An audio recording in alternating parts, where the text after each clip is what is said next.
Good evening. We have convened for an agenda review meeting of the Dripping Springs ISD Board of Trustees on this Monday, March 20th, 2023. The time is now 6:41 p.m. and we have a quorum with all board members present this evening. I do believe Olivia will be joining us shortly. As a reminder, the purpose of agenda review meetings is to review all of the listed agenda items in preparation for the regular board meeting next week. No action will be taken until the regular meeting. This is an opportunity for the board to ask questions and request additional information if needed, so the entire team of 8 is fully prepared for the regular meeting. We do have one public comment this evening. The Board of Trustees encourages and appreciates comments from citizens of the district and from district employees. Anyone wishing to address the board may do so during the public forum portion of our meeting. The board asks that each person's comments be no longer than 3 minutes. Persons using a translator will be given 6 minutes. Speakers wishing to address on multiple issues may only address the board one time. Board members will listen carefully to all comments made during public forum. However, because the board is subject to the Texas Open Meetings Act, the board cannot address comments until the posted items come up on the agenda. Only the board president, as the designated spokesperson or their designee, may respond to the speaker. The board president's responses are limited to referring the speaker to applicable board policy or referring the speaker to the appropriate administrator. We ask that you please state your name and connection to the district and to please be respectful of the time limit. And when you hear the timer sound, conclude your thought. And so we have Teresa Watt. If you would make sure that the microphone is on when you come up, please.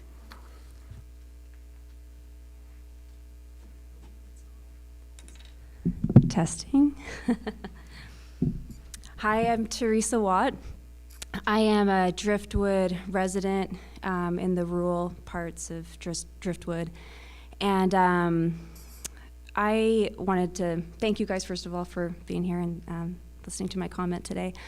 I am zoned within the DSISD district, but I have not found a school option that works for my family. We live about 2 miles away from Cypress Springs, but we are zoned for Walnut, which is the farthest of all 5 elementary schools from our home. Currently, I'm homeschooling my kids. They're little. I've got a kindergartner and a first grader. I have tried to transfer to Cypress, which I know is at 60% capacity. When I spoke with the principal there and the administrators, they welcomed us to the school, and then when we turned in our transfer paperwork, it's been denied several times. So basically, the school that we're zoned for, I work from home, we're a blue-collar family. We cannot afford to go to Walnut because with the traffic, it takes us at least 25 minutes to get there one way, which equates to about 2 hours a day of driving for me. Bus is not an option for us. Well, the bus route was almost canceled for Driftwood, but even with the bus, it is, we'd have to be there at 5:45 in the morning, and my kids would be on the bus for 2 hours a day. They're so little, I just don't feel comfortable with that, and it's a lot of lost time with my kids. So I'm here begging for my family and for, there's a handful of us, not many of us, that are asking to go to Cypress Springs Elementary, and I feel like this could maybe resolve some of the traffic issues you guys are having coming into Dripping, since we are so close to Cypress. Let me see if there's anything else. Oh, also, we would love to go to the school that's in our community. We want to get to know the families that are near us. For us to drive to a different zip code and different town doesn't really make sense for our family, as we would like to connect with our own community.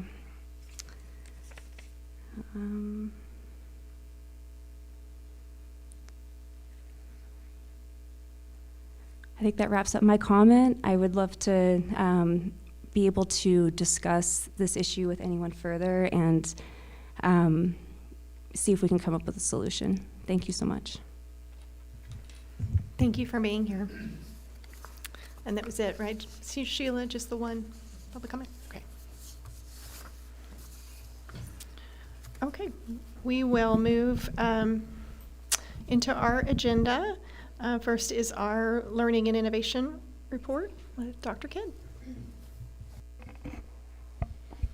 Okay, so again, we put in the report about the pre-K and kinder registration and new student registration was open March 6th, and that goes through March 31st. With our new website design, it's pretty easy to see right in the front page, and we love that. We're also in the month of April gearing up for kindergarten roundup, and so families should be looking forward to communication from campus principals about times and events taking place to welcome our kindergarten students. This month you will be hearing from our SHAC committee chair, and some part of that committee recommendation will be going over the secondary health materials along with Senate Bill 9 materials. And that leads us into just a notification about the 7th grade human sexuality education. Emails are going out starting Friday, I believe, yes, March 24th, for any parent of 7th grade students, because we do have that requirement to notify parents at least 2 weeks before instruction for their opting in to that instruction taking place, and the dates are in there. The opt-in window is from April 10th to April 21st, and this is just opening up that option for parents to say yes or no. They don't have to say no. If they don't say yes, it is a no. So just making sure that we're being really transparent with that communication to our families. That it happens, in May 8th through May 12th, that instruction. So we're giving ample time for parents to preview. If they want to preview that curriculum, they can make an appointment with their principal, and we will get that curriculum to the campus. Also, Parent University is taking place March 23rd. It's in the afternoon from 12 to 1, but it will be recorded for any families that aren't able to attend and available on our website. We are in the season of assessments, of course. TELPAS is closing out, and then March 31st, and then we start right back up with Star Alt. Star Alt goes from the 27th through April 27th, and then also for Dripping Springs ISD, we have 202 acceleration exams scheduled, and as you recall, we accelerate any student who meets the criteria for testing, and we do single subject acceleration in elementary school, which makes us very unique in that we're serving those kids. And so that next window is opening, or that testing window is opening. We will be testing those students and seeing if they are eligible for that acceleration. That's it. Any questions for Dr. Kidd? Yep. I had one that you answered, but I just wanted for myself. So for the opt-in, that goes out. If they don't opt in, meaning it's non-responsive, do we distinguish between non-responsive? Right. Yeah, between non-responsive and no. So a no response is a no. That's A right. no is a no. The opt-in. So I guess what I'm curious about is if there's any communications that we're missing. I guess I'm curious about the non-responsiveness. So if they're not a yes and they're not a no, is there any way that they have do we know that they're getting that communication? Yes, if we don't hear either way, yes or no, the campus does reach out just to make sure that we're not missing anything, that the parent makes, and if we don't hear anything, it's a no. So yes, no, it's yes. Wow, that's confusing. I just wanted to highlight that tomorrow night is the public meeting for the SHAC Yes, at 5:30 here. 30, yes. And so I just kind of wanted to say that out loud. Thank you for that reminder. Yes, we've had our first public meeting for that. It is the prevention of child abuse curriculum, and then we have another one. You have to have two before it goes to the board for approval or denial, for consideration, let's call that, and it is tomorrow. The week before spring break, we had just one parent in attendance, so we'd welcome any parents to show up and just preview what the committee previewed, that process, what it looks like, and just a little bit more about the questions that they were asked and that sort of thing. So thank you. So what year did we go to an opt-in on the sexuality education program? And then I'm curious about if participation levels have changed since we went to opt-in versus opt-out. So it is legally required that we have to be opt-in, and that was, last year was our first year to do it. It's in, yes. It's a requirement now that parents have to opt in. It's not an opt-out any longer. I want to say last year was our first year to implement, because then, at the same time, they also said you can't provide parents notice with any other notice. It's got to be a standalone notice. And so I can look up the participation. We have a high rate of participation.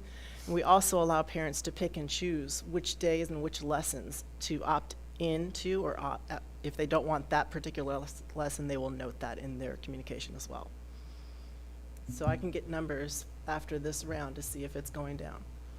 Okay. Yeah, I mean, I think that would be interesting. And I think we did go to opt-in. I don't think last year was the first year we did it. That's when the law changed. We've always But- been opt-out. Maybe there was a time we went opt-in and then we went back to opt-out. But I know it's not, last year was not the first. Shannon, are you remembering? I remember the same issue, but I don't have the Yeah. details. Okay. When I sat on Shack, that was a big point of contention. Right. That it was opt-in or opt-out. When I sat on it in 2018. So, When I got here in 2020, it was opt-out. So I can do some digging and see when that changed. It might have been that 2018. thank you. But yeah, I'm very interested in trying to find out if we can, if it's not too difficult, to get the information, to find out if that, changes participation, or if we still have good participation. And also, you're saying people can opt out for just certain lessons. Yes. Is there, like, what does that look like? Yes, if you opt in, but you say you don't want lesson, I'm just gonna make this up, you don't want the first lesson, then that student would have an alternative assignment, alternative lesson, and then come for the second lesson. So I'll look at numbers, because we have to track that, and I'll get back to you. This may be a statement, and it may involve Jennifer, and I'm going to watch the facial expression back, but I'm just curious. I've been so disappointed in it's just the truth, that the low attendance that we have for a lot of the things like this. Have we ever considered, and I have no idea what, like, legislatively, but have we ever considered text opt-in and opt-out for, like, calendar invites?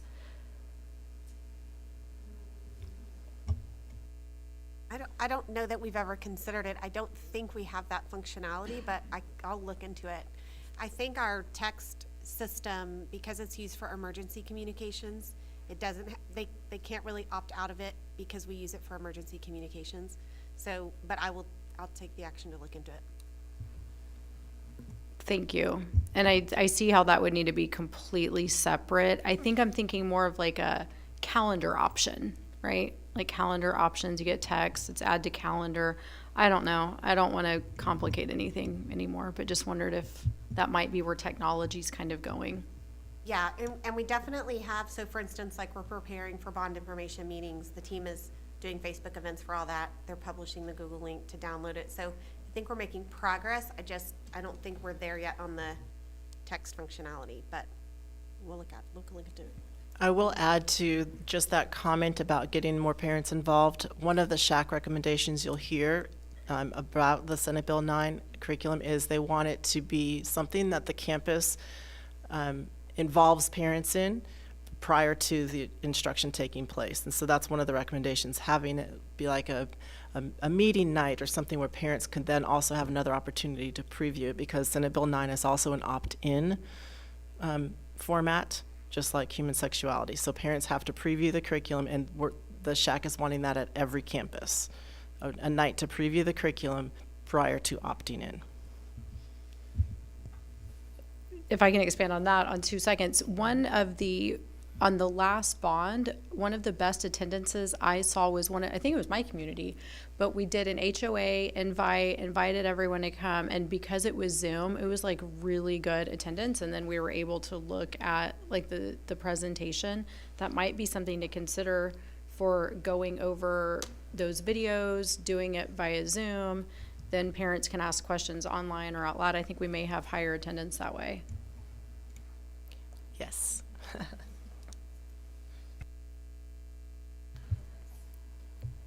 So the one thing I wanted to highlight from your report, it just struck me that I think we've done it for so many years, we take it for granted, and maybe our community takes for granted all the different ways that we personalize learning, like the acceleration. Not all districts do that, and I know that it is onerous on staff to keep track of it. And we heard that in the bus workshop in the last hour. I had forgotten that requires more bus routes in the middle of the day. So I just kind of wanted to That's give a right. shout out to Ellen and I. Yes, they not only test, there's 98 elementary, 22 secondary, but that equals 202 tests. So it's not only the time it takes to test, it's financial commitment that we've made as a district to say this is important to us that every student gets what they need. So it is a very unique system to single subject accelerate for elementary. When I tell other people in my position that we do that, you should see their eyes get really wide. And the other solution, if you didn't do that, was, well, we'll just differentiate and extend the learning. But in reality, if that student's ready for the next level of math, we want to be able to provide that opportunity. So we're really grateful that that's still a priority for our district. Okay, thank you. If there are no other questions for Dr. Kidd, we will move on to our 2022-2023 budget.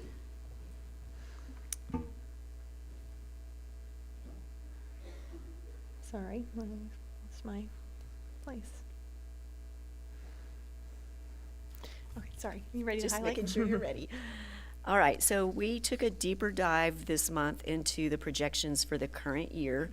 And so I've added an additional page to the projections to kind of reconcile where we were last month and how we got to where we are today. Last month, we were projecting just over $1 million surplus in the budget. Now we're projecting about a $1.7 million deficit, so that's a pretty big swing. So revenues haven't changed much in total.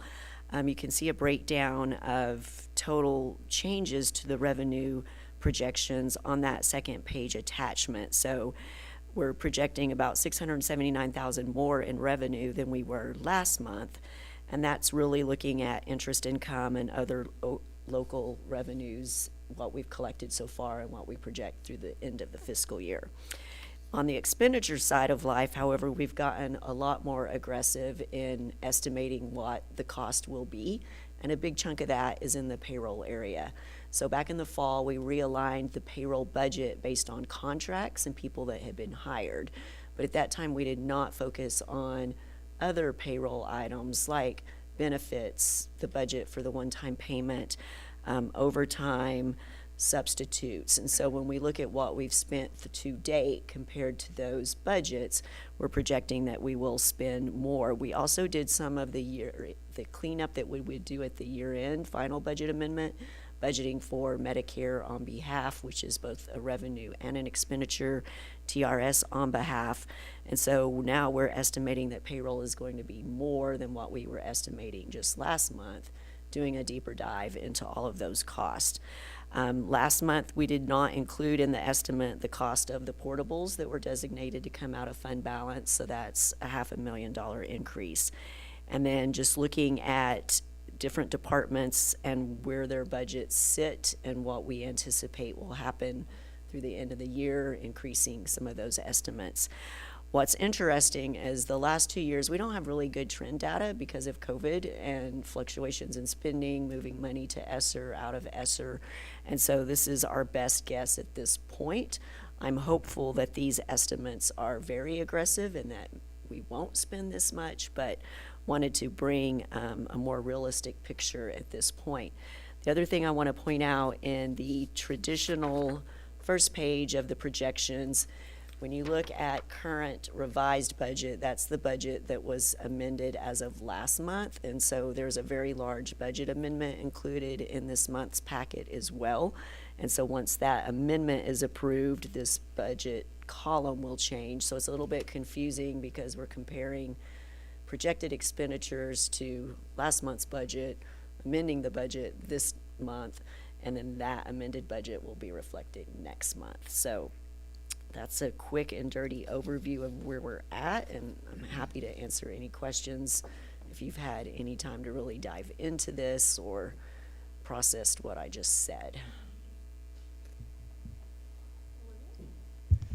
You gave us an update recently on our recapture projection, going from 20 million, and then it was 23, and I think our most recent was we're looking at over 24 million. We're at 23.9. So that fluctuation, I want to make sure that I'm articulating and understanding it correctly. That really became because of the certified tax roll difference in valuations from what we anticipated the Right. certification to be, correct? So remember, the original budget is going to be adopted in June based on certified estimated values. You get certified values in July, and then until the roll is actually established in October, you don't have a really firm number to base your tax collections on. So tax collections last spring would have been on probably a much lower number than what our actual certified values come in at. Okay, so with that, is it safe to kind of assume that about twice a year we see this number fluctuate? It's not like a moving every month, it's gonna fluctuate Right. more? So when we estimate tax collections at this point in the year, we're looking we're looking at what the current levy is from the tax office and applying our tax rate and estimated percentage of collections against that. We're also looking at what we've actually collected through the year and then estimating what we think we'll collect for the rest of the months remaining. And so there's 2 or 3 ways to look at that at this point in the year to gauge if it's accurate or not. And so we have a much better picture of what tax collections are at this point in time than I will have for next year in Okay, the next few months. and we only send recapture one time a year? We can pay it one time a year. The problem with that is if we don't make a payment before June 30, we have a liability that we have to book that may cause us issues on the first report. So we are allowed to make a payment in August, but as of June 30, that creates a large liability. I don't know if at this point we will not make a payment until August or go ahead and make some of that payment before year end so that we don't have that liability booked, which could impact our first rating. But we used to make payments starting in February through August. And so you had a monthly payment that was pretty similar each of those months to make your recapture. They did change that, I believe, in 2019, and so districts are able to keep those tax collections, earn interest income on them before it has to be remitted to the state. So we can do one-time payment closer to the due date, or we can start early and pay monthly increments. We can pay anything we want between now and August, but we have to make the full payment by August. By August. And then the state will settle up what our final recapture is this time next year after they know what our true tax collections were, what our ADA was. So we don't know what our final recapture payment is until about 6 months after year end. Thank you. So probably way more than you wanted to know. No, that helped so much, because I was So- curious how that number can change. That makes Right. sense until it's Because remember, certified. it's, our tier 1 entitlement isn't finalized until the end of the year, until we know what our total ADA and what all of our allotments are for the year. So we have to wait till fiscal year end, when all of our PEMS is submitted, and then we submit to the state in July and with the audit what our total actual tax collections were. And then we could do a property value audit in future years, and it would go back and change what recapture. I think another good distinction you just made is there's a difference between the certified tax roll and the taxes collected. Yes. But the gentleman that came, I think that Hayes County performs very well. We're at like 98+% on tax We have a collections. very high collection percentage. Yep, thank you so much, that helps. Okay, I don't want to throw a wrinkle in if we don't need to, but the fact that we're in year 1 of grace, through, no fault of ours, it's completely out of our control, and yet it could bite us 2 years from now. 2 years from now, yes. Is- So right now, there's no harm, no foul, because we have grace. Next year, we would potentially get year 2 of grace, but then year 3, if we're not within the allowable range, we'd be assigned state values, which would impact all of this. Everything that you just said. Yes. Just wanted to make sure everybody, I can't remember if we've talked about that on the dais, but it's a really We've looked important. at having a workshop with the board in April to actually explain what all this grace means, how you get it, why you don't want it, and then what happens when you've expended all of your grace. Okay, any other questions on this agenda item? Okay, then it's still you, Elaine, on. Yes, so the, financial report. you have the regular monthly financial reports, nothing unusual to report in those. And then a new report this month is the purchasing cooperative fees. We are required by law to annually disclose any fees related to purchasing cooperatives. And just to remind the board, purchasing cooperatives are organizations that go out and bid certain commodities, and then if a district belongs to that cooperative, they can use those bids and not have to bid for that item on their own. So a good example of this, TASB Buy Board does bids for vehicles, and so if we think that's a good price for a vehicle, we can purchase it through there and not have to issue our own bid for that. So by participating in, I believe we have 19 organizations that we participate in, that gives us access to thousands of products that have been bid, which saves our staff time and provides additional resources. So for the current year, we've spent $250 belonging to these organizations, not only a couple of them charge fees, and so it's a really good return on the participation. And then as Trustee Jones mentioned earlier, by participating in the buy board, we do get a rebate on the volume of purchases that have gone through that cooperative. And the last check we received was, as Dr. Hetrick reminded us, over $33,000. So a very good $250 investment. Are there any other cooperatives that provide a rebate? Not that I recall. The credit card programs usually do on spend. I think Buy Board is the only cooperative that provides a rebate. Okay, and I think maybe when the check was presented, we talked about reducing the burdens of government and not having to have as many staff people when the co-ops do that work for you, but at the same time, one, there's no obligation to make purchases through the co-ops, and then two, there's kind of the spot checks of, you know, are there alternative ways that would save money for the same purchases? Very good points.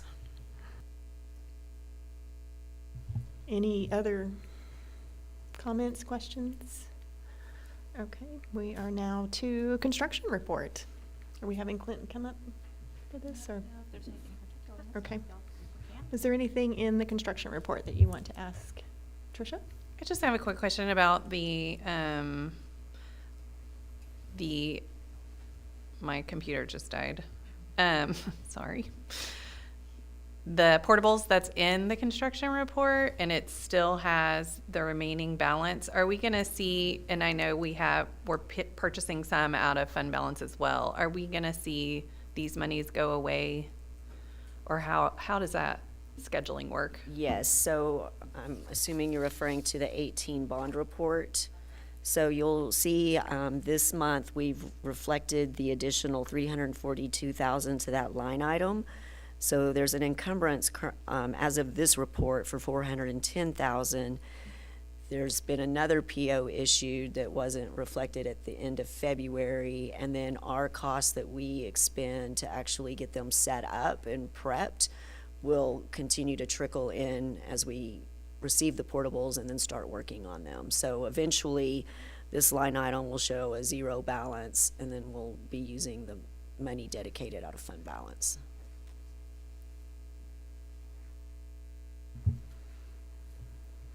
Any other questions on the construction report? Okay, we'll move on to the HR report. Is there anything to highlight, Linda?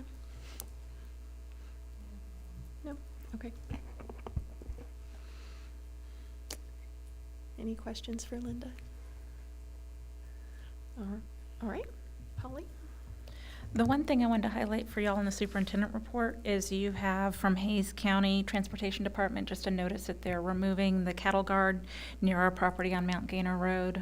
It's just right as you turn off onto it. It really shouldn't have a big impact on us, but that's kind of a unique piece of this report. Normally, I don't add those kind of things to the report, so thought I'd let you know the cattle guard and our side road's going to be going away. Presumably because it's not needed anymore, right? Yes, you can expect cows at hog heaven now. No, no, I really, I'm not sure why it's there. Clearly, it's a much older road and needed at another time, but it won't affect school operations. Okay. If there are no questions, we will move on to our presentations. And the first is elective student transfers. So I wanted to bring to the board some information as we are considering ways to adjust for this year based on our growth. So currently, you're aware that we have Dripping Springs Elementary and Walnut Springs Elementary and Sycamore Springs Middle School that are all outstripping their capacity. Our elementaries in particular are between 11.5% and 14% over last year's growth for this year at Dripping Springs Elementary and Walnut. So we are seeing increased enrollment there. And then we know that Sycamore Springs Middle School already has 3 portables and is looking at 2 more next year, taking them to 5.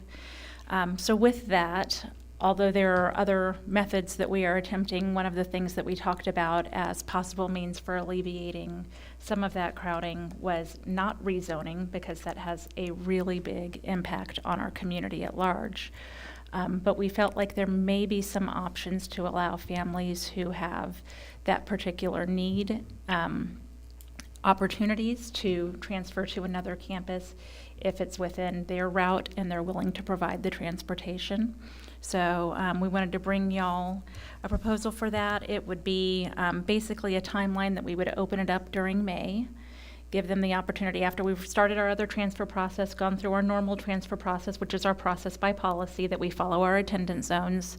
This would be an exception, which policy allows me to make an exception. So this would be an exception that we would do kind of community-wide, where we would have them fill out a different form, allow them to apply during that May period, and then they would be notified last, so notified just before school starts, giving us the opportunity to see our enrollments coming in, and then basically fill in available slots in classrooms so that we're not affecting staffing, because certainly we don't want to create a problem where now we're having to add more teachers because we're underfilling classes, but use the opportunity to be as efficient as possible and move students by request of the family where we are able to do.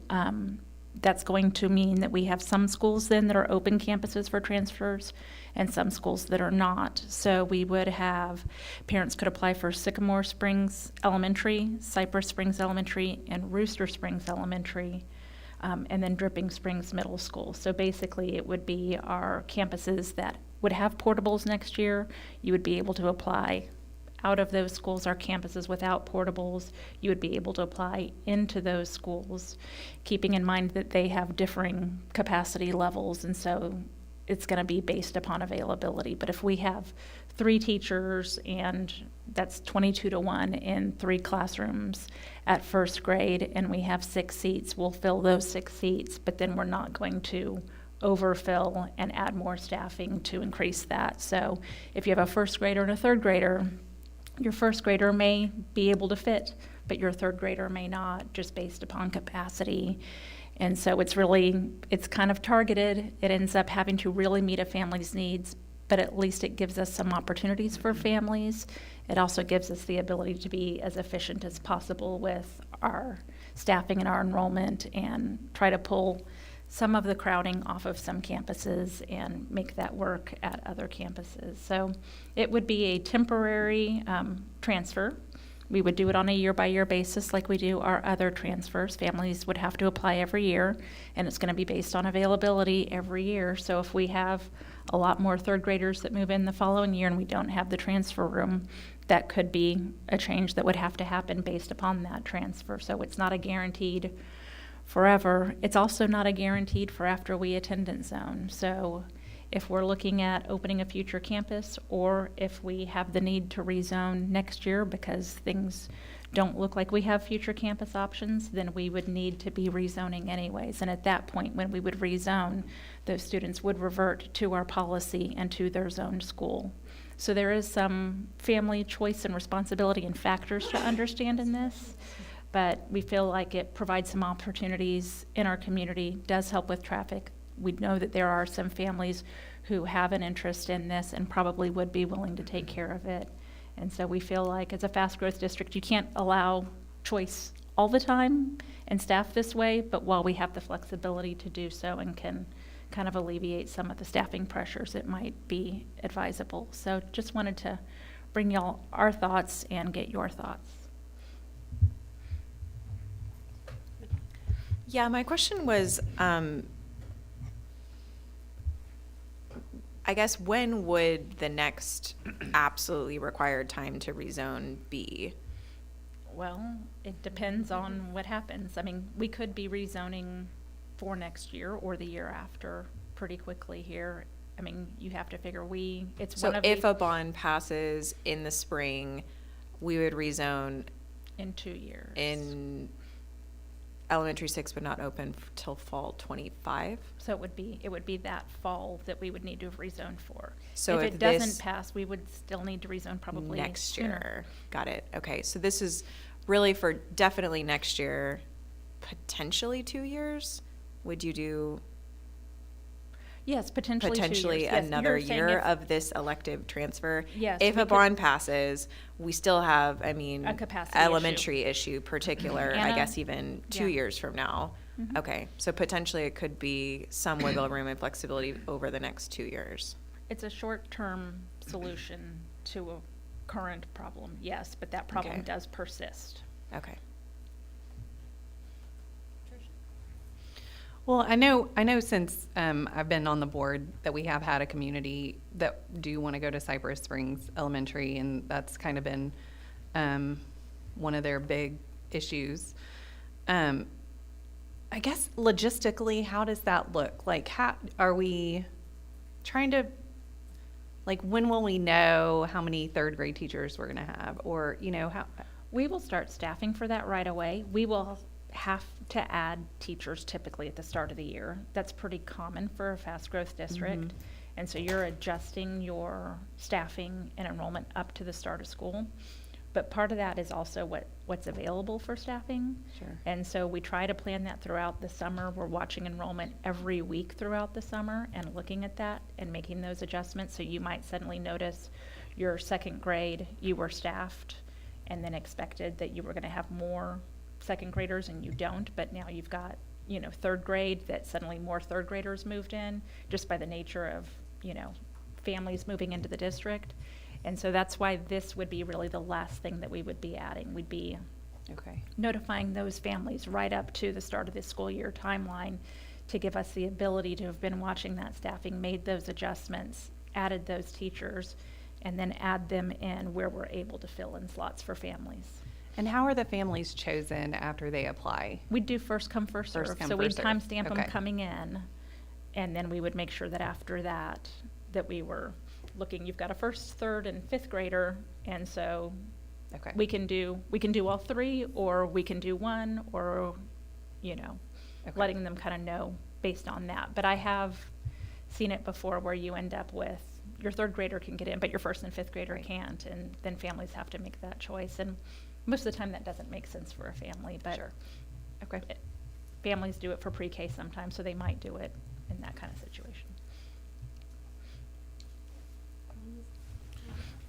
So, do we have a magnitude of order, like a number of, for example, students that we think, is it 20 or is it 200 that may want to transfer, for example, to Cypress Springs? So that was my first question. And the second question is, has there been any discussion about, for example, if we had too many third graders in one building, could we ask if a teacher might want to transfer to one of those other schools? Is that more? I know the transportation department, they can figure this out, easy peasy.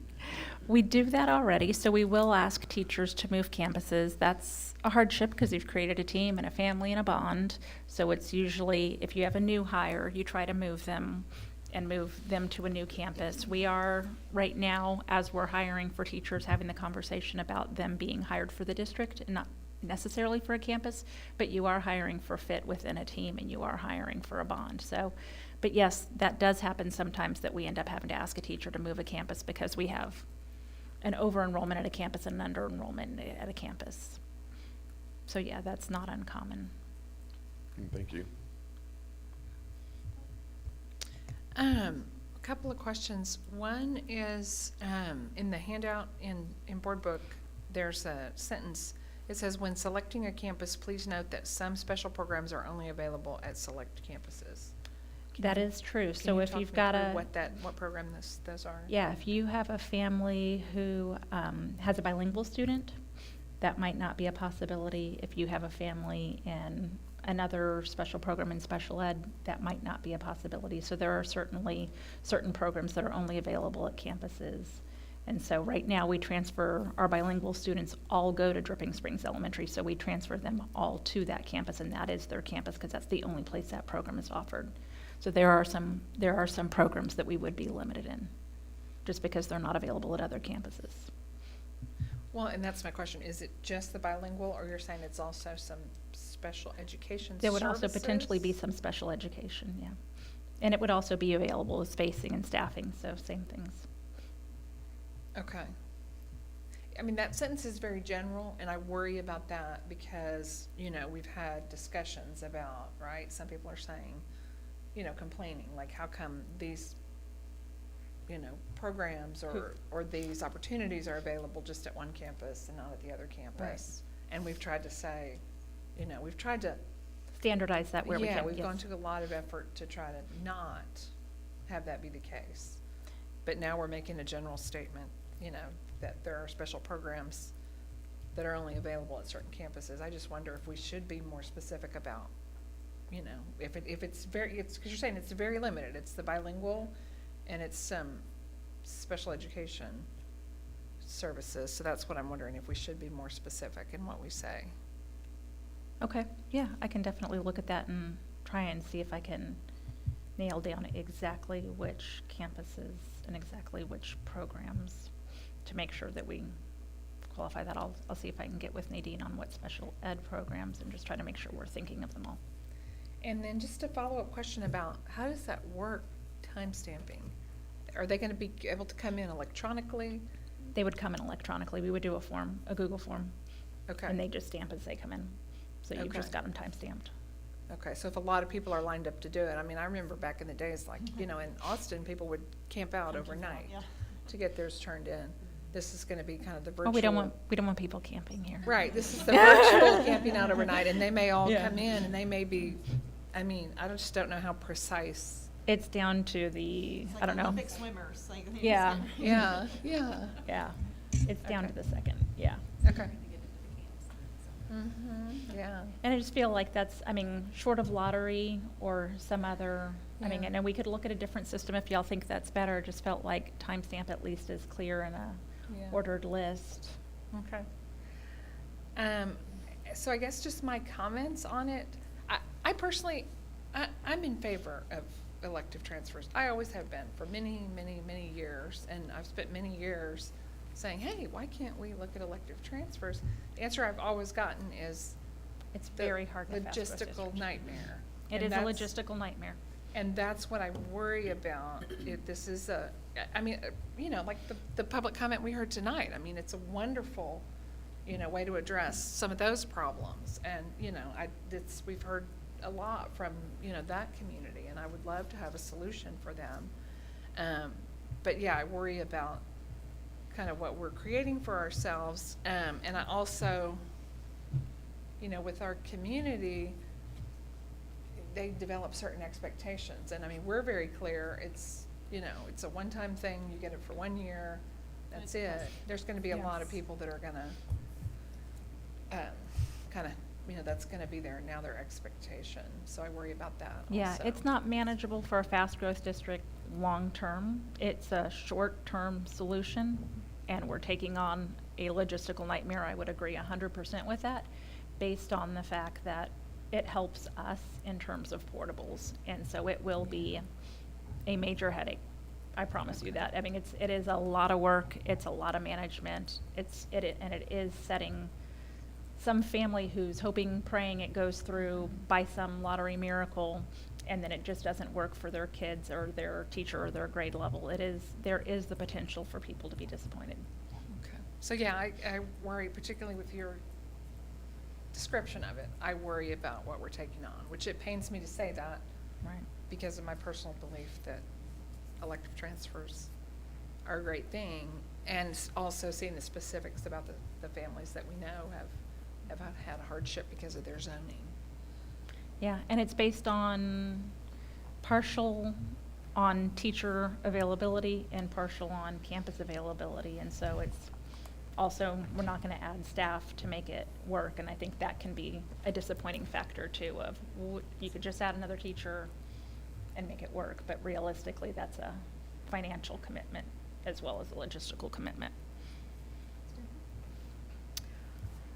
I'm all for it. I mean, I feel like let the parents decide. I mean, because I feel like equally for parents, they're taking on a little bit of a, risk versus benefit scenario in their heads. Like, I think for some people, it's a slam dunk because they're closer to an unzoned campus. And so they're going to be the ones probably rushing to do this.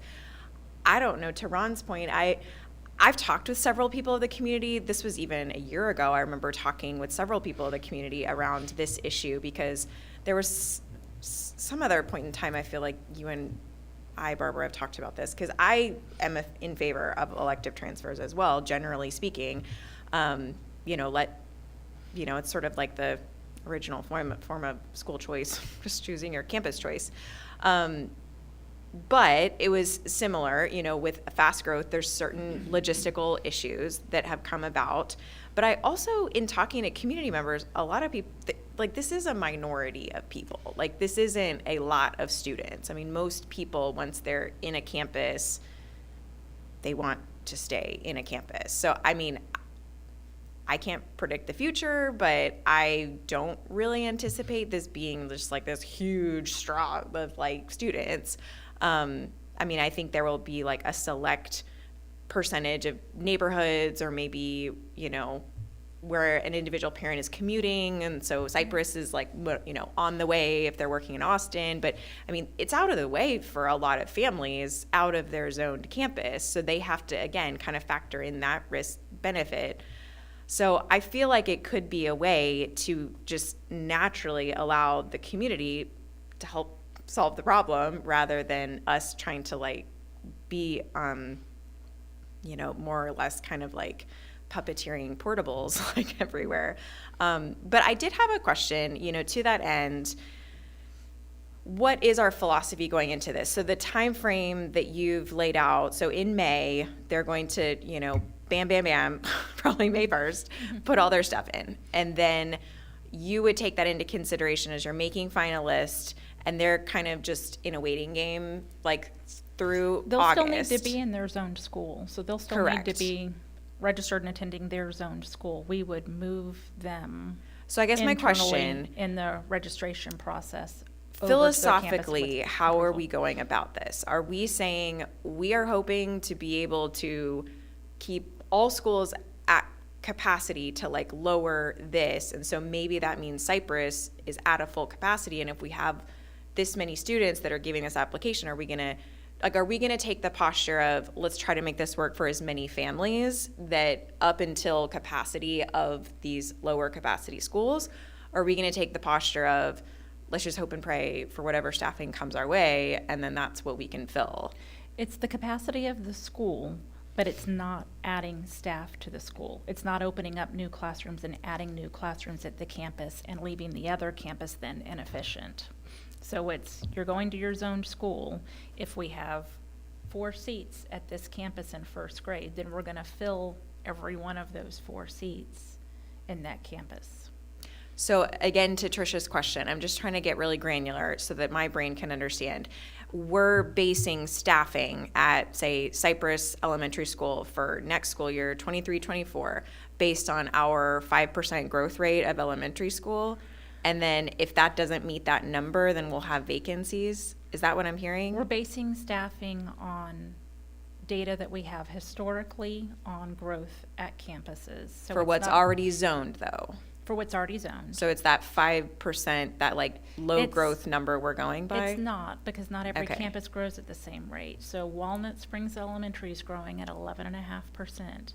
Dripping Springs Elementary is growing at 14%. They're not being zoned or staffed the same way necessarily that a Rooster Springs, that we're not seeing growth in enrollment, or a Sycamore Springs isn't seeing growth in enrollment. Those campuses don't have big changing enrollment, so we're not staffing them with 5% new teachers because they're not going to get those kids. So I think it would be helpful in this messaging to the community to be able to give some kind of possible, are we talking about being able to potentially accommodate 100 students? Are we being able to It possibly, depends on what age and grade they come at. can we give any kind of number to it? Because if we, I wouldn't. that's expect- concerning to me, that we can't give any parameter, because you are going to have a lot of emotions and frustrated expectations. It would be a very strong recommendation on my part that we give some level of expectation. Because if this is like, we can only maybe accommodate 20 students, that's a very different psychological perception that parents feel when they're even going into this process, rather than, hey, we're going to work to get Cypress at full capacity. Then that means, whoa, we're going to be able to funnel quite a bit of students across the campus. I just think we need to be clear as a district philosophically how we're viewing this before we go down this road. That's my big ask. Yeah, I would hesitate to say the number of available seats because that's based on the families that move into our community, and I can't possibly predict what's going to happen, which is why these are really the last things that we would fill at the end of the summer. Because really what we would be doing is allowing move-ins to happen within our community. Once our move-ins happen, then we would be backfilling with families who are wanting to switch campuses and giving them that elective opportunity to move to another campus. I guess I'm just hearing, like, the presentation sounds very lovely, but what I'm hearing between the lines is that this is probably not going to affect that many students. That we're not actually going to, so We're not I going to just add am- 20 new first graders out of Walnut Springs and Dripping Springs Elementary to Cypress Springs Elementary and add a teacher in. And I totally understand that, but I'm just so concerned with how this is going to look, that we are trying to give this olive branch offer, and then all of a sudden, oh, psych, we can't really help you. And it's going to kind of come back to bite us if this is not handled appropriately.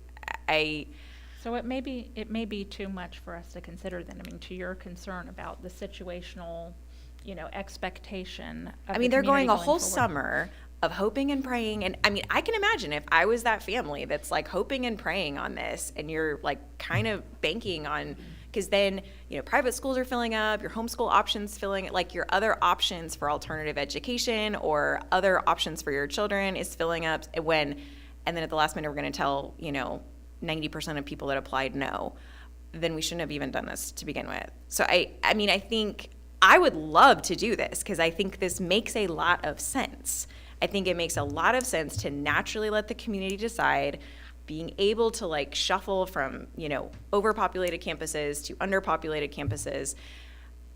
But if what you're saying is that we're not really staffing to meet this philosophical demand, then I think we're philosophically anti-transfer still. That's it's like we're putting this out, but we're still a very closed to transfer district, then this is not going to work. I think philosophically we have to be actually open to transfers.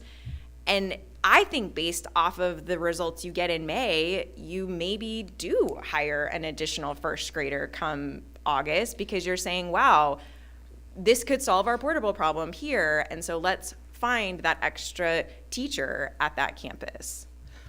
Or you would have to be willing to move a teacher. If you had 22 kids, Yeah, you If have it's to be solving able the to say, portable problem. Okay, teacher, now you are going to this other. And I suppose theoretically, that could happen if we had that many transfers in a grade. I'm just not anticipating there are 22 first grade families looking to leave 2 campuses and all go to the exact same school. I think theoretically, it sounds lovely, but realistically, it's probably not going to happen. And so I think the challenge with saying you have so many open seats is it varies at campus and it varies at grade level. So we have, 5 campuses with 5 grades each. You end up with 25 different possibilities. Some of them right now, we're watching them and they don't really have an open seat. They're at a tiny bubble and they're at 0 open seats for next year. Some are at 12 and we're watching them to see. So if I could just insert, I think, because we've seen some reports in past years that just kind of fell away over the year. And one of the things we used to see, which has been a few years, like pre-pandemic, was we could literally see every campus. Do you remember that? We would see where. month. Yes. By month. The empty seats, the filled Yes. seats and the empty And seats. so we had more of an awareness on an ongoing basis of,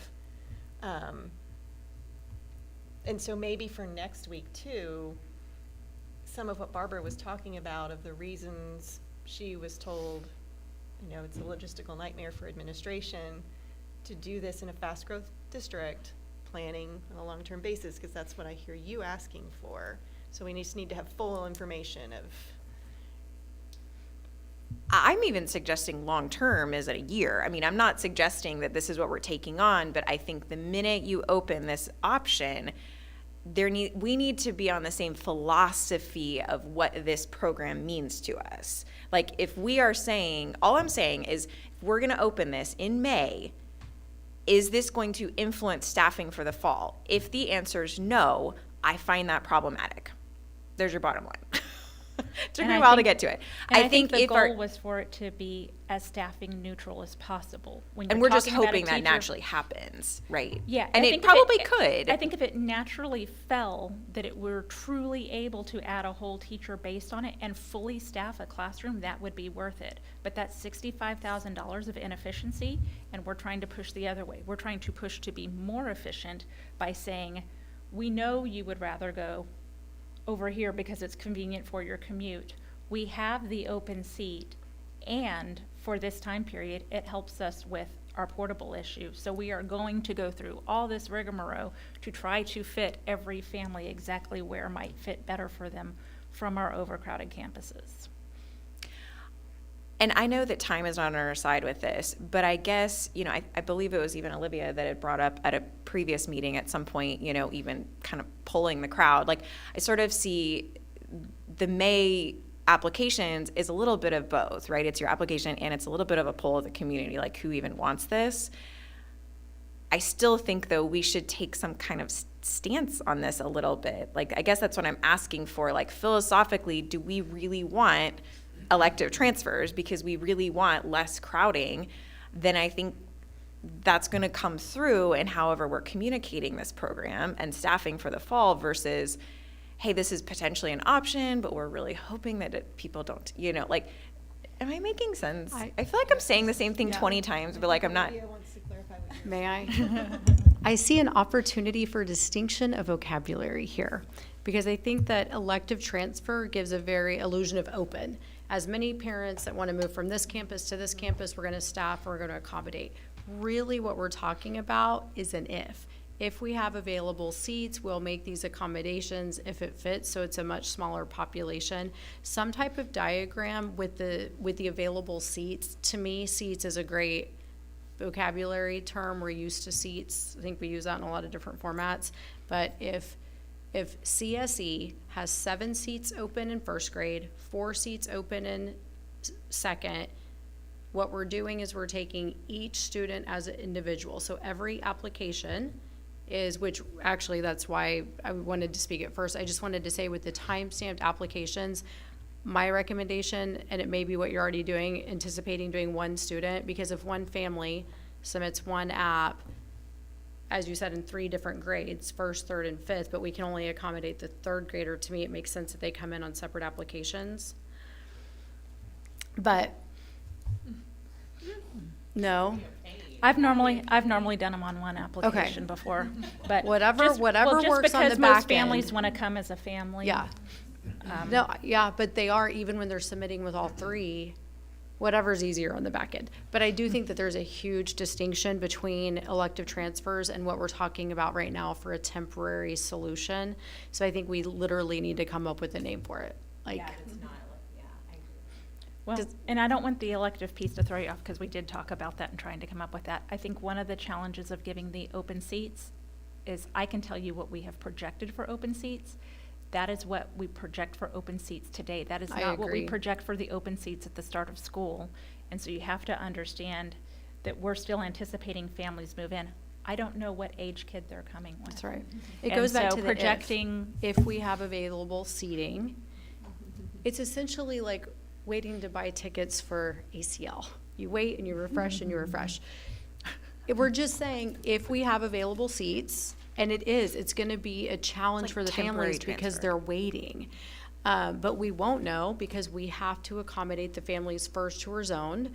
A lot of people, come in and enroll at the very last of the open enrollment period. But, so I empathize, and I'm completely behind the district and the fact that we won't know those numbers until everyone comes in. But I'm also with you that that's gonna cause stress and that's gonna be frustrating.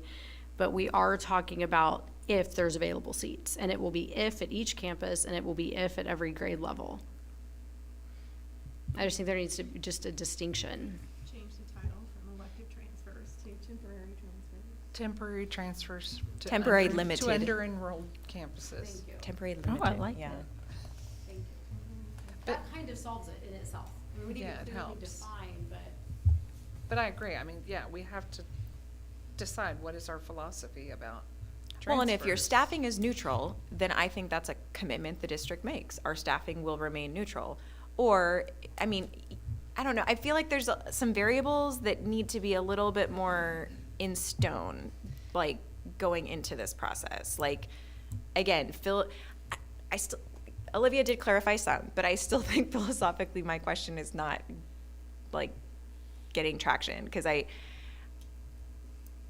are we wanting students to transfer? I guess is that, This is where I think for next week, fleshing out what Barbara was talking about will help us with this discussion, because we haven't had this discussion in the Yeah. last few years.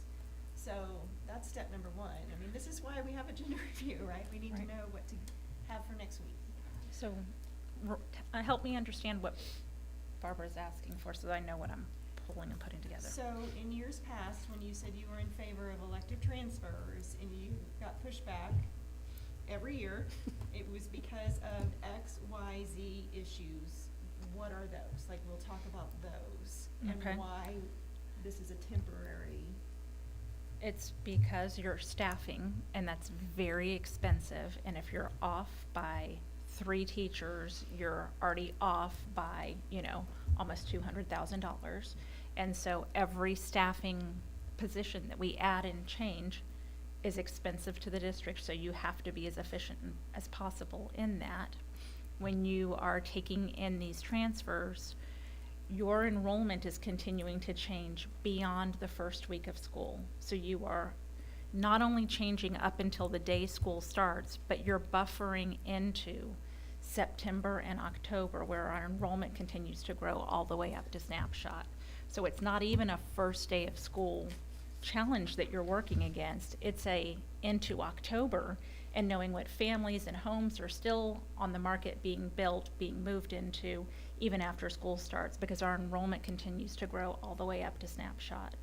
And so it's also that because our attendance zones have changed, our historical data doesn't necessarily match. If we were a stagnant, you knew kind of every year you weren't fast growth, you knew what your enrollment was gonna be, it's much easier to do a temporary transfer, an elective transfer where parents can pick and choose. But when you're fast growth and families are moving in and your enrollment is changing, your history is changing with that. And so with Cypress being a new campus, with new attendance zones, all of our attendance zone patterns and models no longer match 3 years ago, because that data's changed, because 3 years ago that campus wasn't there and they were different schools in different areas. So even looking at trend data doesn't give you enough true detail down to that granular level to make those decisions, and then they're just expensive decisions.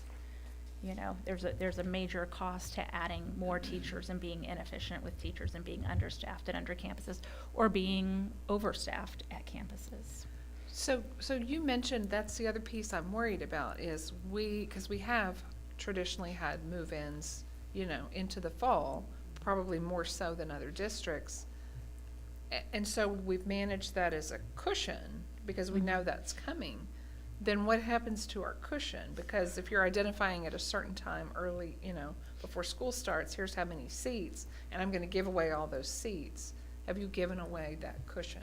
We're still going to have to manage some of that cushion. I mean, we won't be able to probably staff it right up to the line. We'll probably have to leave an open seat or two, depending upon what we're looking at as far as that campus's historical move-in.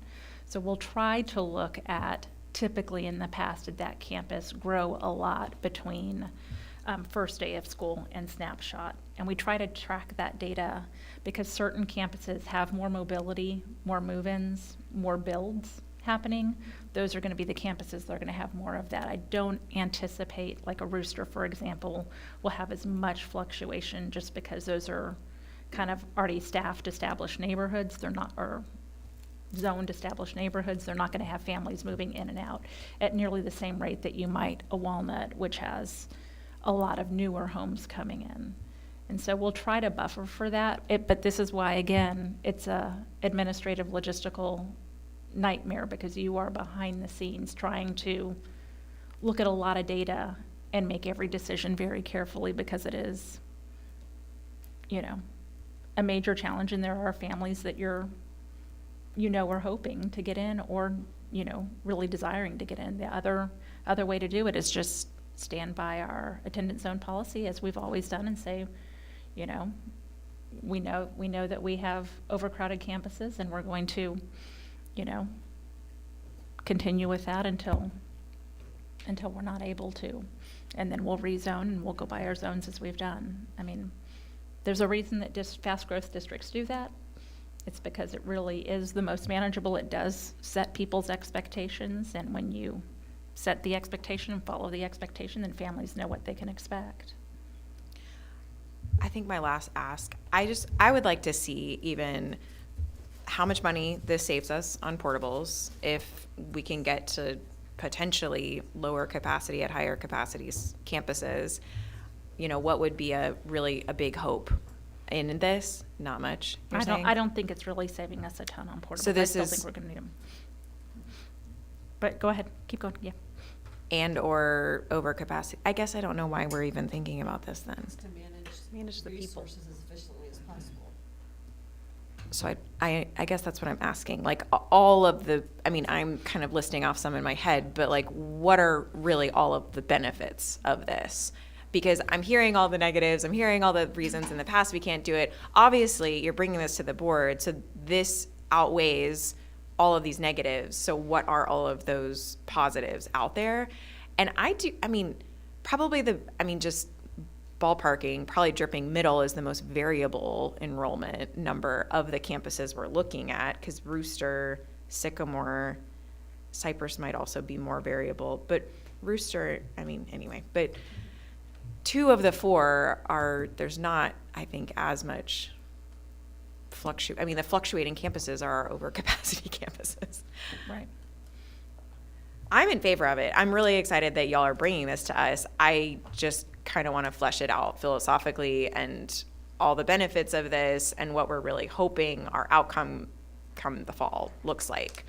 Yeah, I mean, I think our main benefit is, one, providing some flexibility for families because we are overcrowding our campuses, because we do have 5 portables next year at Sycamore Springs Middle School. I think that's hard on families. I think it helps alleviate a little bit of the traffic. I mean, 20 cars out of the line is 20 cars out of the line. I mean, I think it's just trying to your point, Shannon, be as efficient as possible with our resources, knowing that we have some capacity, knowing that there are some families who it would help and benefit. It gives us some flexibility, and we can offer some flexibility to our community who are experiencing crowding, and it is a challenge for, and we know that those campuses have the increased traffic, have some more traffic pattern challenges, and so we're trying to just pull off anything that we can. I think every little bit helps. I don't know that it saves us a ton in portable cost. I don't think it gets rid of a portable at a campus by any means. I don't think we're going to have campuses that are going to have 60 kids pop off the campus and perfectly fit into the 60 open seats at Cypress. That would be a dream. I would love to be able to handpick where everybody goes, and that would make that so much easier, but that's not how that works. And so I don't think it's a waving a magic wand and fixing all of our problems, but I do think it's giving some flexibility and some benefit to our community, knowing that we are also putting them in some challenging places right now.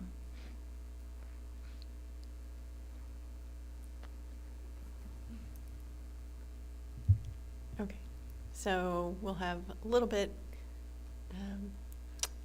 additional information, clarified information next week, and I'm sure we'll all be thinking about this in the coming days, so just get with Holly with any, any pieces of information that would make it clearer of what our options are. But I do like your point of, or both of you, be very careful in even the language, the terms, because it means different things to different people. Yeah, I like the new title a lot. And just to be clear, you just want our feedback, right? Right. And you're not going to need any kind of board policy change, because the board policy already gives the superintendent or designee the ability to authorize Yes. transfers. This would be a temporary kind of regulation, so to speak, for us while we're doing this for the 2 years, but our policy stands that you attend your zoned school unless you qualify for one of these in the short term.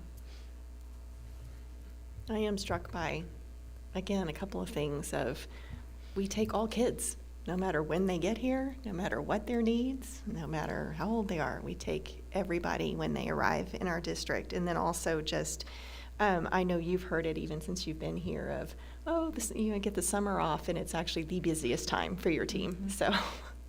So to Stephanie's point, the fact that you would potentially add something in your busiest time, I think is laudable.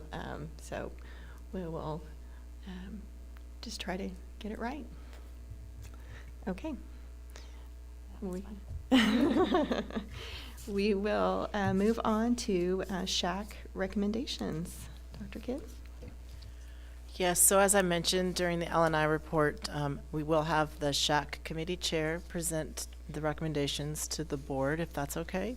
And I did include the presentation. I'll make a slight change based on a communication that I had with him about just adding more detail about the having the Senate Bill 9 curriculum available at each campus prior to and all of that.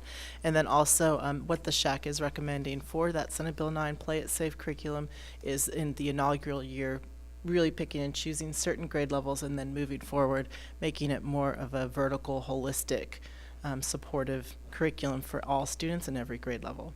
And there was rationale and reasoning that you'll hear from the SHAC committee about that. And then also they will be they did review the health curriculum for our secondary students, and so they'll be presenting their recommendations for that as well. Okay. Any questions in advance of that presentation? Okay.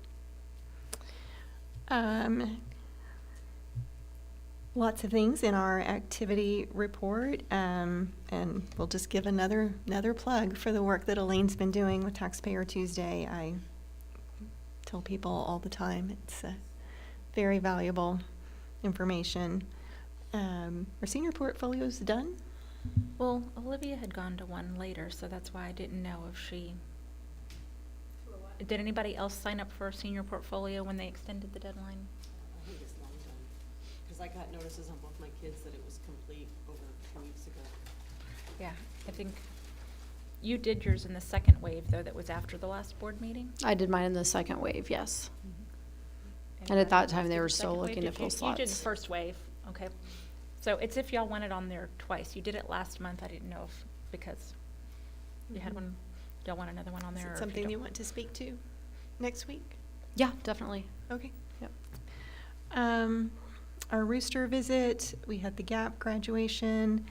Gosh. I think you and Ron went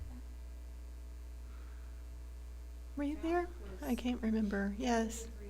Okay, yeah. Yeah, I think it's a great program to highlight. CTSBA, that was at the Capitol, and Clays for Classrooms. That was fun. And then, yeah, if you can just be thinking, those of you who are liaisons, of anything to.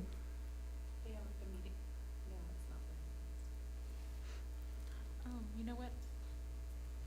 Are y'all going to the Sycamore Springs Elementary Field Day? I'll be there. Okay, there's Sycamore and Walnut Field Days. Mm-hmm. So we could just do field days, field day visits. Y'all want that? Okay. I think that's this Friday, right? Am I thinking of my calendar right? Okay. It's This Friday and Walnuts was the Friday.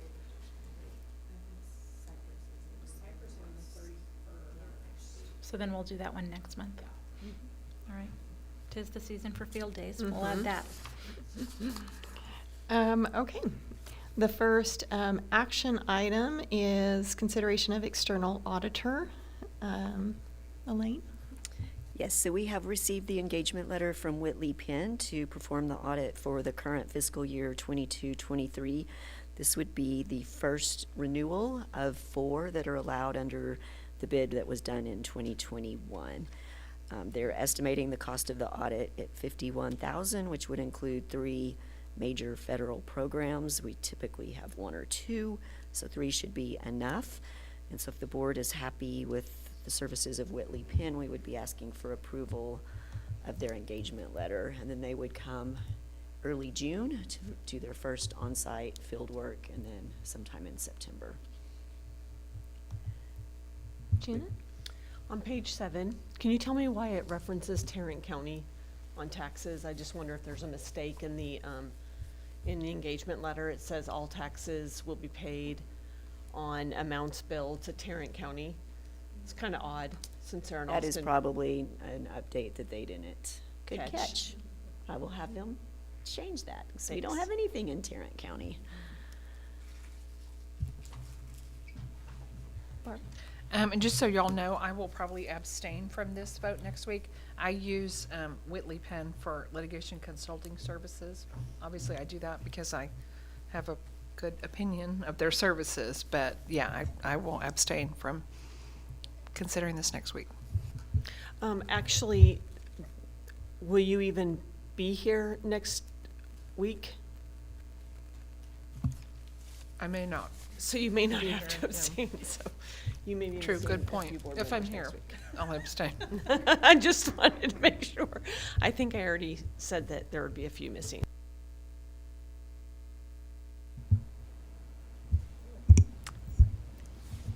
May I ask, and then, are you satisfied with the services that they've provided with your experience here and in the past working with them in other districts? Yes, they're a very reputable firm in the school district world, and I'm very happy with them. Thank you.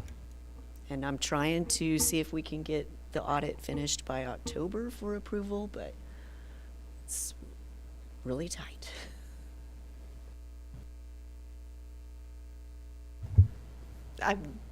It just seems to me like there's been a general happiness with their responsiveness and their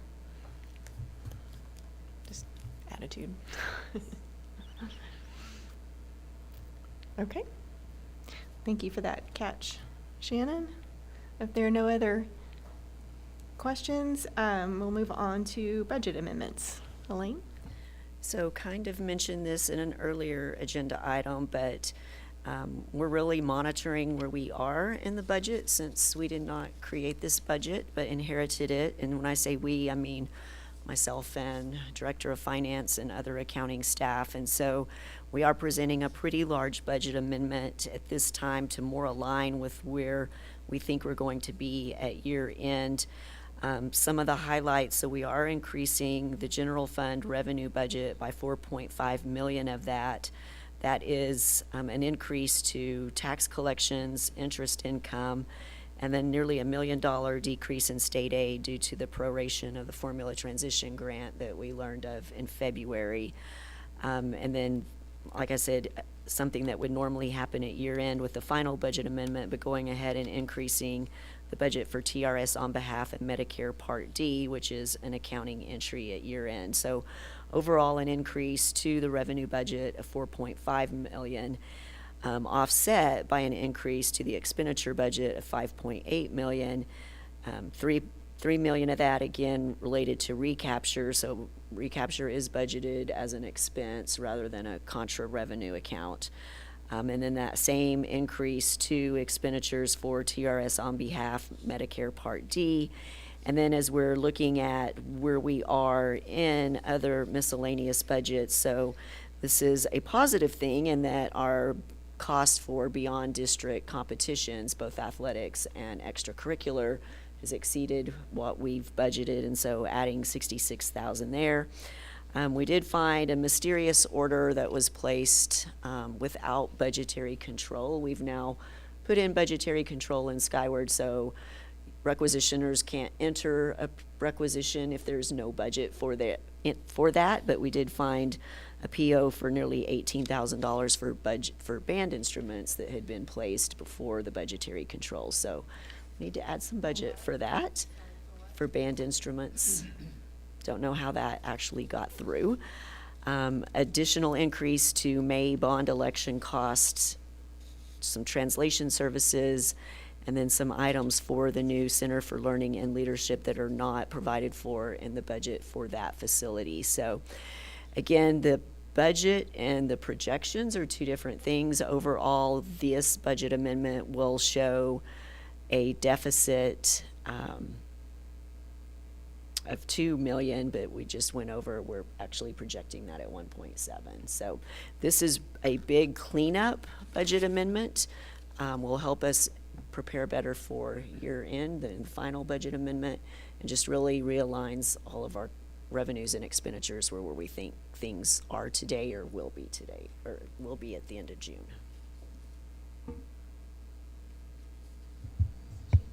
So as you go into forecasting our budget for next year, will there be an adjustment made, since there's these big adjustments right now? Obviously, our fund balance, our ending fund balance, or beginning fund balance for next year is gonna change, anticipated. So any adjustments to anything going forward off the top of your head, or just haven't gotten to that point yet? Yeah, it's really early, so budget requests were due Friday before spring break. I know there's a couple that are still outstanding, so now it's a matter of us compiling all of those budget requests, see how they compare to what we estimated request would look like. Fine-tune revenues again for next year. That is still really up in the air with all of the legislation that's being thrown out there. Some could impact us greatly, and some could impact us not so greatly. I was on a webinar today. One bill is only increasing the basic allotment $50, and now half of that would have to be spent on teacher salary. So that is going backwards rather than forwards. So where we end up on revenues is really still a big guess right now. But our work for the next few weeks is to start putting together a better picture of what next year's budget looks like.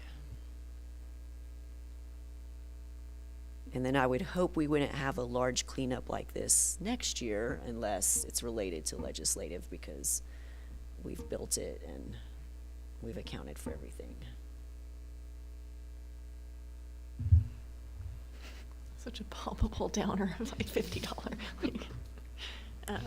So The good thing, I think the date to file bills has passed, so no more surprises, but a lot of changes still to be done with filed bills. Tricia? I just had a question about the band instruments. Who do we purchase band instruments for? Because That I'm would be renting high school and middle school programs. for kids that can't afford to rent them. I guess I'm just, because I'm renting ours, and that's the only option we had. So I just wasn't sure exactly how that worked. I don't know exactly how to answer that. They can't cover Um, everybody, so we- it depends on, A clarinet. Yeah, it's Yeah. usually by instrument. Like, you can't go rent a xylophone, Okay. you know, like there are certain instruments that are Yeah. just easier to have Sure. access to, and so. Just a lot of curious times your question more Horns than- and things, yeah, Okay. you end up with, but not every instrument.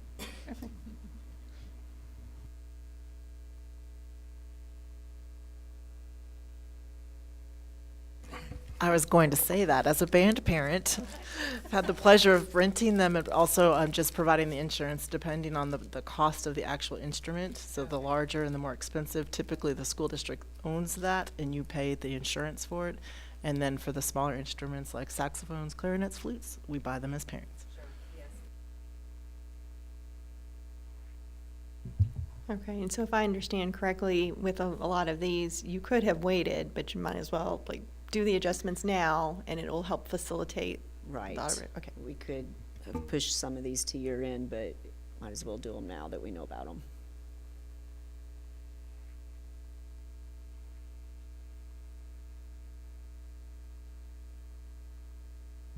Okay.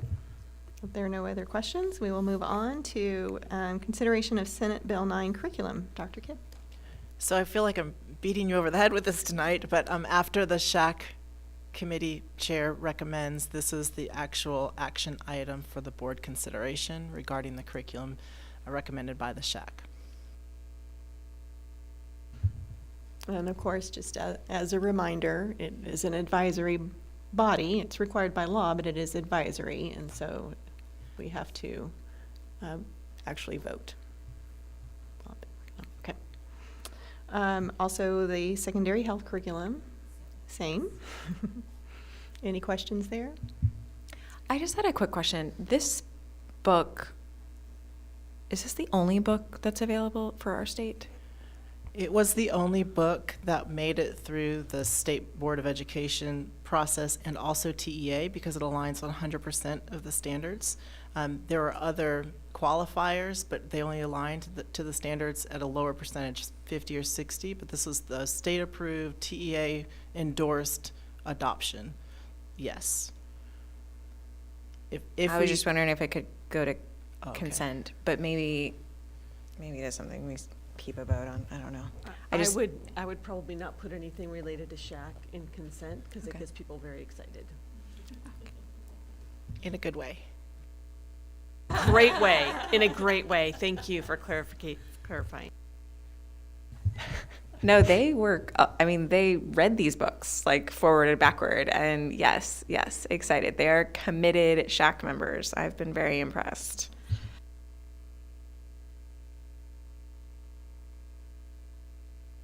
Okay, keeping it as an action item, we will move now to the MOU with Texas A&M, which might be something then to move to.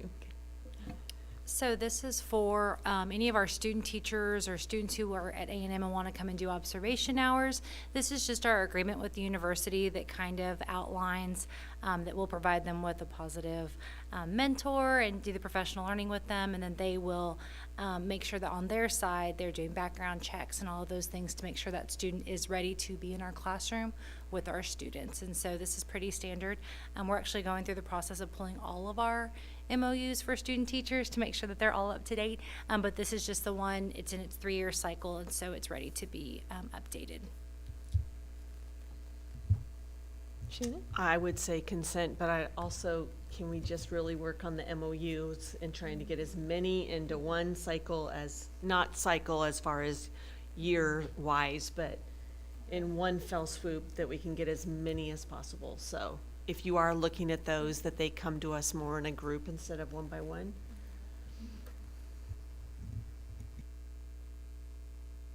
I was just going to suggest consent as well. Consent it is, thank you. Next is consideration of construction delivery method for elementary 6 and SSMS expansion.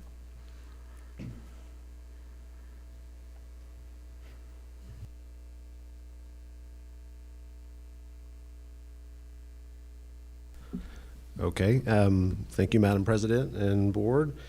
What we're bringing forward this month is approval of the construction delivery method for the Elementary 6 and Sycamore Springs expansion project. As you know, we've started the early design work on these projects. And so the next step would be to determine the construction delivery method for those projects. Obviously, both of these projects are contingent on a May bond, but what approval of the delivery method allows us to do is to go ahead and start the bid process. And that's that'll take a couple of months to not only develop and put it out, advertise, have proposals submitted, and then we would most likely then, if the bond is successful in May, be in a position to come back with a recommendation in May, at the May regular board meeting in May, with a recommendation for the CMAR contractors.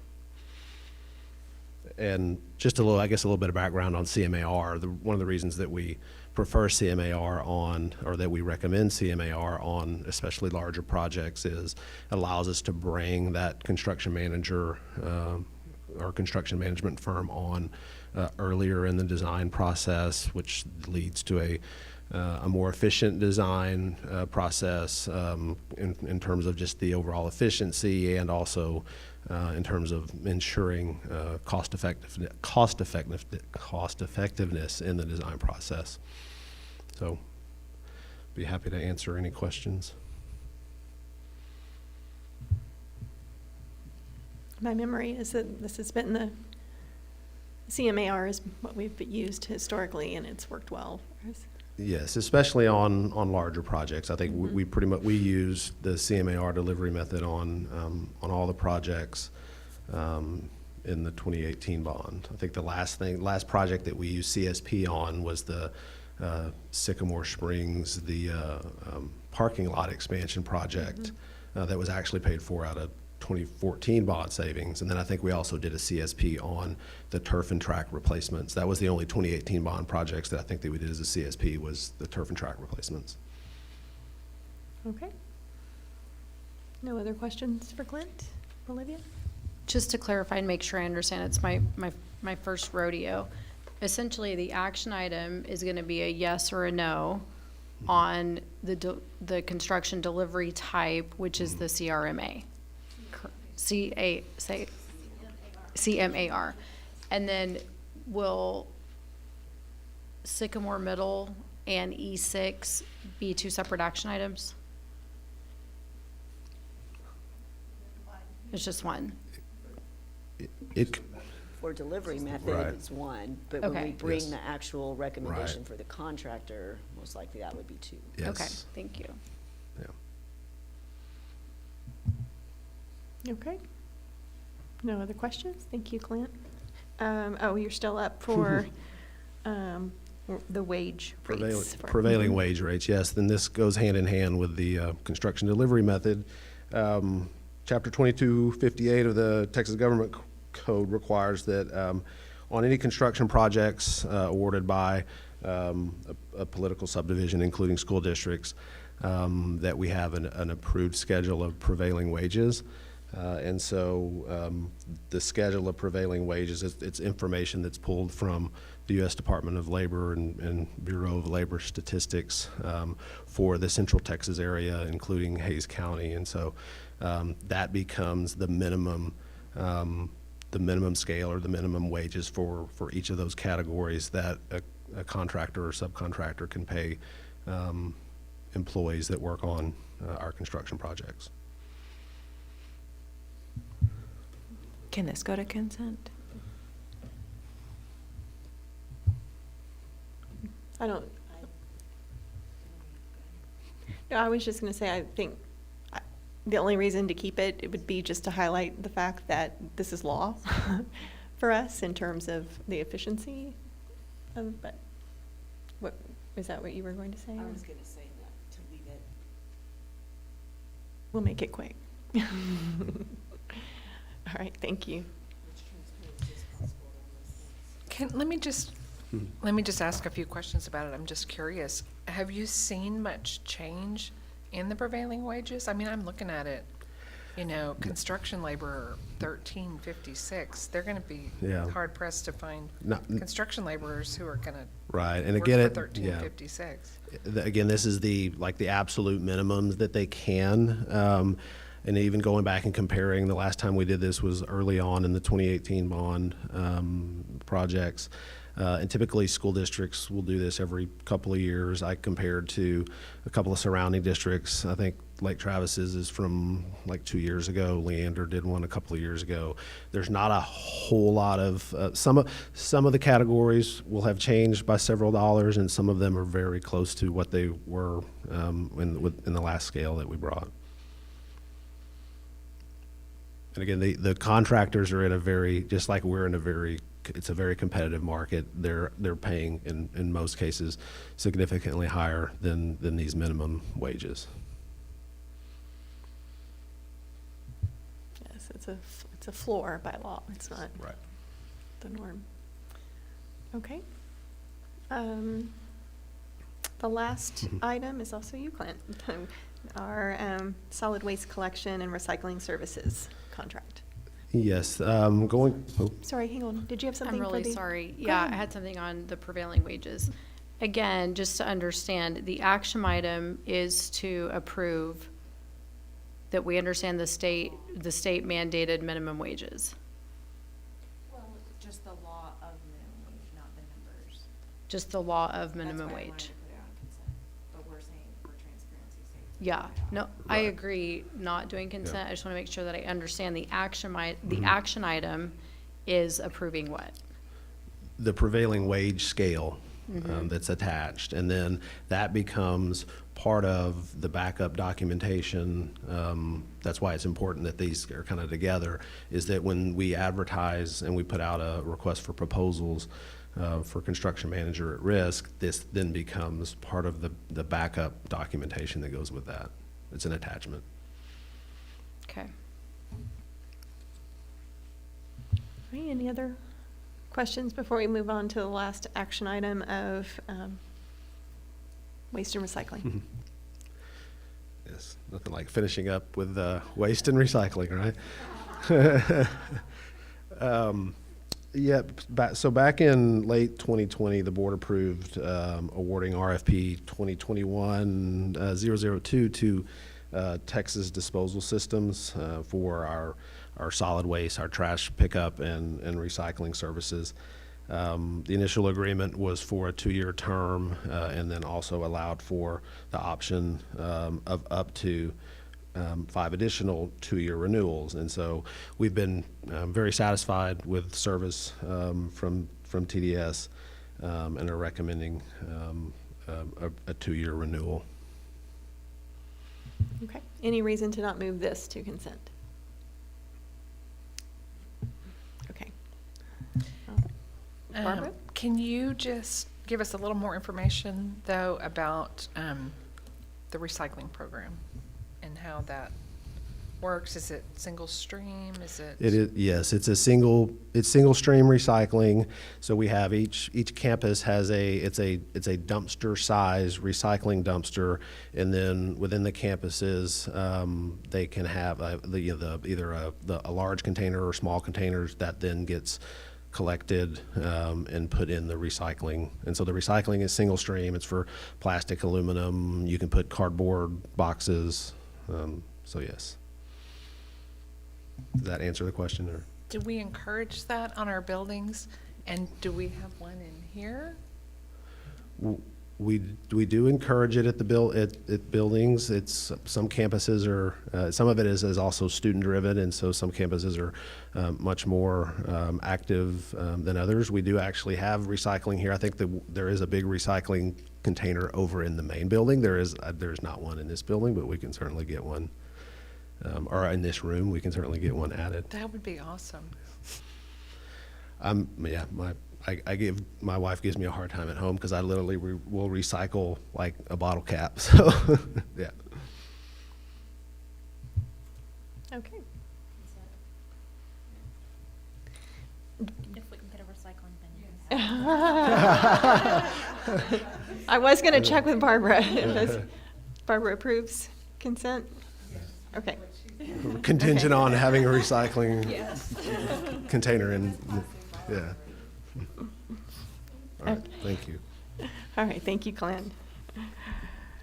All right, the board will now convene in a closed meeting to discuss the following items posted on our agenda this evening as allowed by the Texas Government Code per sections 551.071, 551.072, 551.074, 551.076, 551.082, 551.0821, 551.089, and 551.129. No voting will take place in the closed meeting. Any action the board wishes to take as a result of discussion in closed session will take place after the board reconvenes in the open meeting, and the time is now 8:21.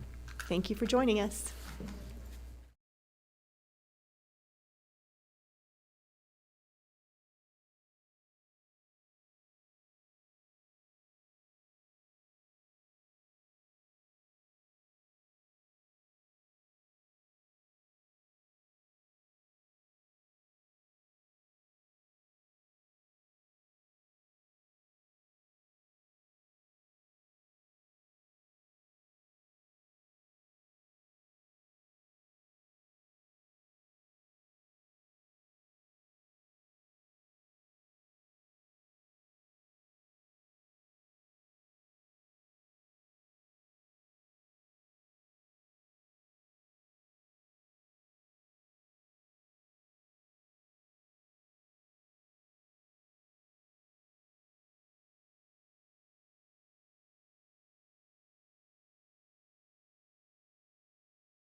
Okay, we are back in open session at 9:54 p.m. and with no other business before us, we are adjourned at 9:54 p.m.